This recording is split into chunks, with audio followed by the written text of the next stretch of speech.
In 2028, the United States Navy will lose 60% of its undersea strike capacity in a single year, not to enemy action, not to budget cuts, to retirement. 4 Ohio-class guided missile submarines, each carrying 154 Tomahawk cruise missiles, will leave the fleet permanently. These 4 boats, converted from ballistic missile submarines in the early 2000s, are the most heavily armed conventional strike platforms in the world. Each one carries more cruise missiles than an entire surface combatant squadron. Together, they carry 616 Tomahawk missiles, enough firepower to destroy the air defenses, command centers, radar installations, and military infrastructure of a medium-sized country in a single coordinated strike. These 4 submarines are the USS Ohio, USS Michigan, USS Florida, and USS Georgia. Originally built as ballistic missile submarines carrying Trident nuclear missiles, they were converted between 2002 and 2008 into conventional guided missile platforms.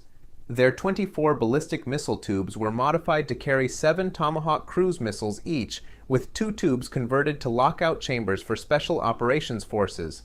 The result was a submarine that could deliver 154 precision-guided cruise missiles from a submerged position that no adversary could detect. The Ohio-class guided missile submarines have been the workhorses of American power projection for 2 decades. They deployed to every theater of operations. They participated in the opening strikes of multiple conflicts.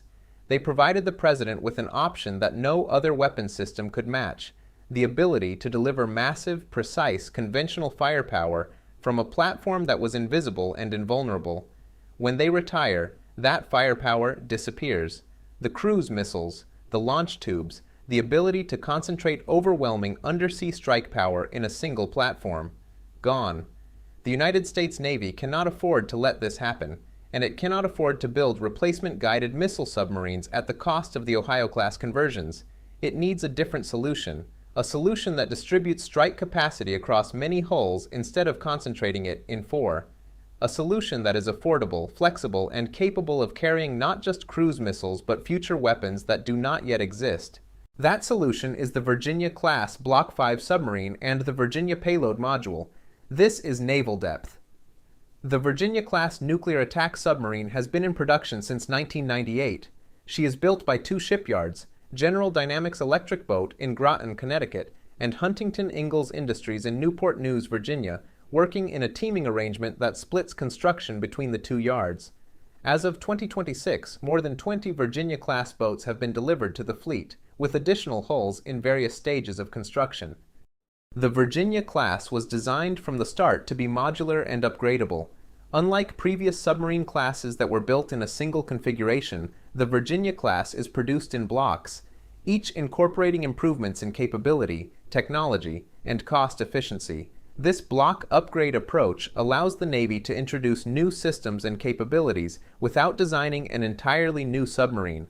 Block 1 and Block 2 submarines established the baseline design. They measure 377 feet in length, displace approximately 7,900 tons submerged, and carry 12 Tomahawk cruise missiles in vertical launch tubes plus 25 weapons in 4 torpedo tubes. They are powered by a General Electric S-9G pressurized water reactor that never needs to be refueled during the submarine's 33-year service life. Their pump jet propulsion system, which replaces the traditional propeller with a shrouded water jet, reduces acoustic signatures and eliminates cavitation at operational speeds. The Virginia-class is quiet, extremely quiet. Her hull is coated in anechoic tiles that absorb incoming sonar pulses. Her machinery is mounted on vibration-dampening rafts that isolate engine noise from the hull structure. Her reactor cooling system uses natural circulation at patrol speeds, meaning the primary coolant pumps, which on older submarines generated detectable noise, can be shut down during quiet operations. The result is a submarine that is, by most estimates, the quietest nuclear submarine in the world. But quiet is only half the equation. The Virginia-class is also one of the most capable sensor platforms in the world. Her sonar suite includes the bow-mounted large aperture array, hull-mounted hydrophones, a towed array sonar that can be deployed hundreds of meters behind the submarine, and a high-frequency chin-mounted sonar optimized for mine detection and shallow water operations. The combination of these sensors gives the Virginia-class commanding situational awareness in any acoustic environment, from the deep ocean to the shallow littorals of the Western Pacific. Her combat system integrates data from all sensors and external sources into a single tactical picture that the crew can use to track multiple contacts simultaneously, classify them by type and threat level, and engage with weapons at optimal range. The combat system can coordinate with other submarines, surface ships, and aircraft through secure data links, enabling the kind of networked warfare that gives American forces a decisive advantage in complex multi-platform operations. The photonic mast, which replaces the traditional periscope with a digital camera system mounted on a retractable mast, provides high-resolution visual and infrared imagery without requiring the massive hull penetration of a conventional periscope. This allows the control room to be located lower in the hull, away from the waterline, improving survivability and crew comfort. Block 3, introduced in 2014, redesigned the bow section. The traditional spherical sonar array was replaced with a conformal large aperture bow array, known as LAB, which provides improved acoustic performance and frees up interior volume. The 12 individual vertical launch system tubes were replaced with 2 large diameter Virginia Payload tubes, each capable of carrying 6 Tomahawk missiles in a revolver-style launcher. The total missile count remained 12, but the new tubes offered greater flexibility for future payloads. Block 4 focused on reducing lifecycle costs and increasing operational availability. Design changes extended the time between major maintenance overhauls, allowing Block 4 submarines to spend more time deployed and less time in the shipyard. These boats also incorporated improved electronics and combat systems. But Block 5 is different. Block 5 is the variant that transforms the Virginia-class from an attack submarine into a strike submarine. The defining feature of the Virginia-class Block 5 is the Virginia Payload Module, designated VPM. This is an 84-foot-long additional hull section that is inserted into the submarine between the bow and the sail. The VPM contains 4 large diameter payload tubes called multiple all-up-round canisters, or MACs. Each MAC tube can hold 7 Tomahawk cruise missiles, 4 tubes, 7 missiles each, 28 additional Tomahawks. Added to the 12 carried in the 2 Virginia payload tubes in the bow, a Block 5 submarine carries a total of 40 Tomahawk cruise missiles. That is more than triple the capacity of a Block 4 Virginia. It transforms the submarine from a platform that carries a modest 12-missile magazine into one that carries a devastating 40-missile arsenal. A single Block 5 submarine carries more cruise missiles than most surface combatant ships. 2 Block 5 submarines carry more Tomahawks than a surface action group of 4 or 5 destroyers. The mathematics of the VPM are critical to understanding why the Navy considers it essential. When the 4 Ohio-class guided missile submarines retire, the Navy loses 616 undersea Tomahawk launch cells. To replace that capacity with Virginia-class Block 5 submarines, the Navy needs approximately 20 VPM-equipped boats. 20 submarines, each carrying 40 missiles, provides 800 launch cells, slightly more than the retiring Ohio's carried, but distributed across 20 hulls instead of 4. Distribution matters. 4 Ohio-class submarines represent 4 targets. If an adversary can locate and destroy 4 submarines, it eliminates 60% of American undersea strike capacity in a single operation. 20 Virginia-class, Block 5 submarines represent 20 targets. Finding and destroying all 20 is exponentially more difficult. The strike capacity is resilient because it is distributed. The VPM also adds 84 feet to the submarine's length, bringing the total from 377 feet to 461 feet.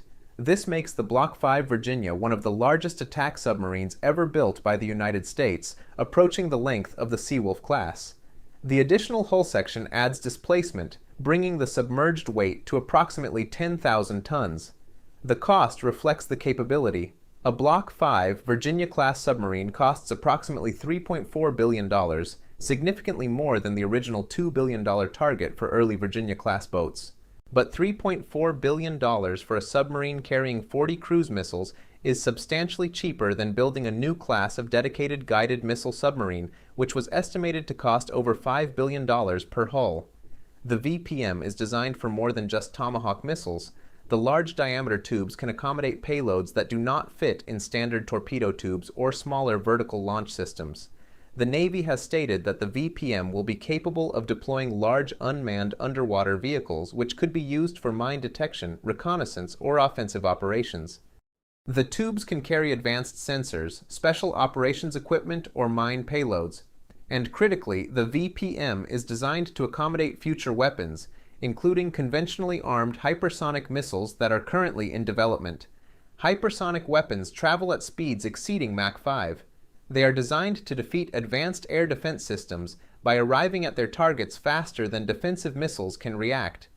A Virginia Block 5 submarine armed with hypersonic missiles launched from the VPM would be capable of striking time-sensitive targets, mobile missile launchers, command posts, ships in port, from a submerged position thousands of miles from the target with a weapon that arrives in minutes rather than hours.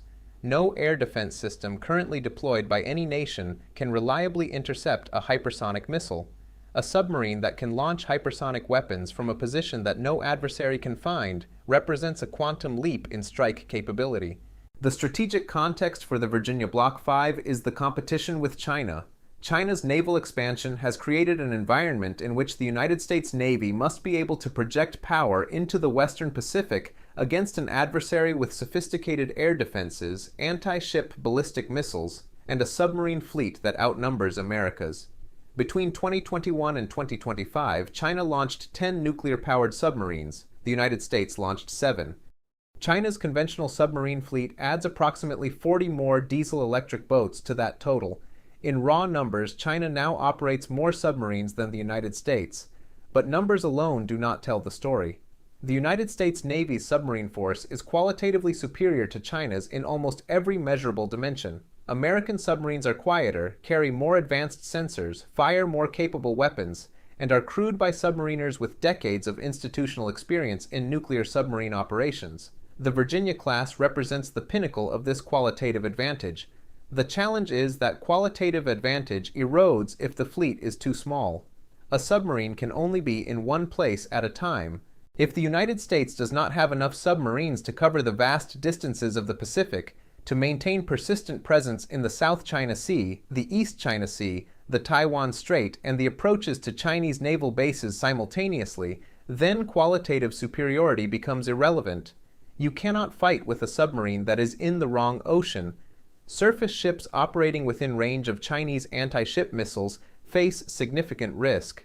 Aircraft carriers, while powerful, are increasingly vulnerable to detection and targeting by Chinese reconnaissance satellites, over-the-horizon radar, and unmanned surveillance systems. Submarines operate beneath this layer of threat. They cannot be detected by radar, they cannot be tracked by satellites. They cannot be targeted by anti-ship ballistic missiles. A Virginia Block 5 submarine carrying 40 Tomahawk missiles can approach the Chinese coast from any direction, at any depth, and launch a devastating strike against military targets without ever revealing its position.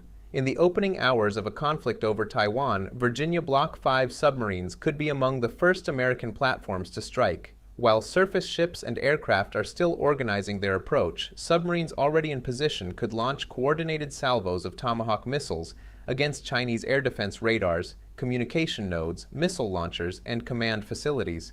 These strikes would create gaps in China's defensive network that follow-on forces, carrier aircraft, surface ship missiles, and long-range bombers could exploit. This is the concept of distributed lethality. Instead of concentrating strike power in a small number of high-value, high-visibility platforms like aircraft carriers and guided missile submarines, the Navy distributes that power across many platforms operating in different locations. Each platform carries enough weapons to be individually dangerous. Collectively, they present an adversary with an overwhelming number of threats arriving from multiple directions simultaneously. The Virginia Block 5 is the centerpiece of this strategy. But the program faces challenges. The most significant is production capacity.